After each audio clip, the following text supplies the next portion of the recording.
과거에 두 차례 이제 탄핵 정국이 있었습니다. 그때 네. 상황과 경제 상황을 좀 비교하는 기사들이 많더라고요. 네. 일단 성장률과 물가를 좀 비교해 보면 좋을 것 같은데 성장률을 좀 비교해 사실 본다면요? 그때랑 좀 많이 달라요. 어. 두 번의 탄핵 때랑 지금의 경제 상황 자체가 앞에서 이제 설명한 것처럼 네. 굉장히 다른데 2004년 노무현 전 대통령 그 탄핵 때는 당시 이제 중국 경제가 고속 성장을 하고 있었고 왜냐면은 중국의 경제 변화를 우리가 계속 보는 가장 큰 이유 중에 하나가 우리의 수출 구조 중에서 중국이 차지하는 비중이 가장 높아요.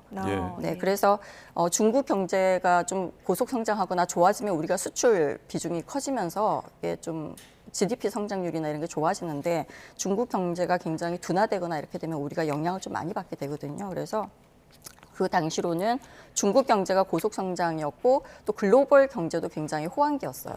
예. 네, 그래서 물론 이제 탄핵이 되고 난 다음에는 좀 일시적으로 불확실성은 존재를 했지만 네. 이제 경제 성장률 자체만으로 이제 문제가 생기거나 그러지는 않았고요.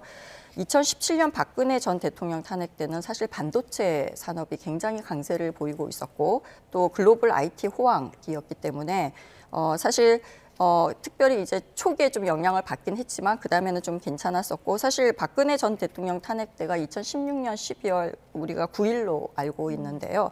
그때 2016년 4분기에 전기 대비해서 0.8%의 성장률을 보였고요. 네. 그다음에 끝나고 난 다음에 2017년 1사분기 전분기 대비해서 1.1%대의 성장률을 보이고 있었는데 지금 현재 윤석열 정부의 경우에는 현재 3, 4분기가 0.1%. 네. 뭐 굉장히 그 낮은 수준이죠. 그다음에 4, 4분기도 한은 추정치에 의하면 0.5% 정도로 지금 예상을 하고 있는데 이것도 조금 떨어지지 않을까라고 우리가 전부 다 예상을 하고 있어요. 물가 상승률 같은 경우에는 네. 2016년 4, 4분기에는 1.5%였거든요.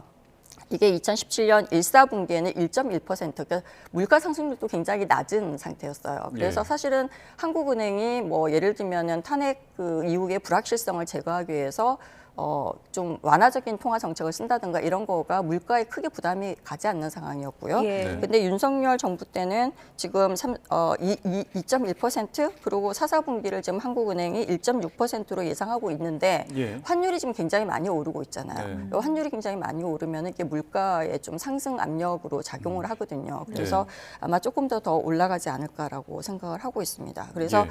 거기에다가 이제 더 큰 문제는 뭐냐면은 그 당시에 탄핵이랑 조금 상황이 다른 게 지금은 이제 비상 계엄령 선포 이후에 문제가 생기면서 이게 이제 국제적인 신뢰를 굉장히 떨어뜨리면서 투자자들로 하여금 주식시장도 계속 관망하게 하는 네. 그러한 상황으로 지금 좀 설상가상의 만들었다. 격이군요. 네, 그래서 국제적 예. 신뢰를 크게 훼손한 부분이 지금 현재 그 우리가 장기적인 그 저성장 기조의 추세에다가 이것까지 좀 플러스 시켜서 좀 안 좋은 상황이다라고 우리가 얘기를 할 수가 있겠죠. 네.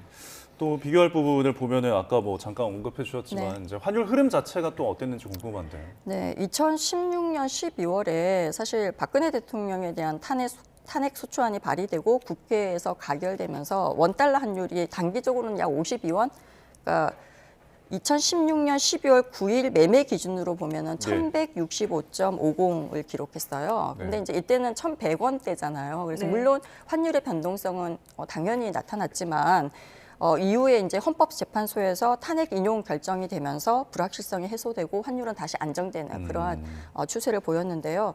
물론 이제 2024년 지금 12월 14일이 이제 휴장일이라서 공식적인 자료가 없는데 예. 금요일 원달러 환율이 1달러당 1,435.5원이에요. 우리 네. 이제 그때랑 비교하면 굉장히 차이가 크게 나타나고 있고요. 뭐 12월 현재 이제 보통 평균적으로 1,430원대를 뭐 이렇게 그 주변에서 지금 계속 그 맴돌고 환율이 있죠. 맴돌고 네. 있기 때문에 그때랑 비교해서는 환율 수준이 굉장히 그 많이 오른 상태에서 차이를 보이고 있고요. 네.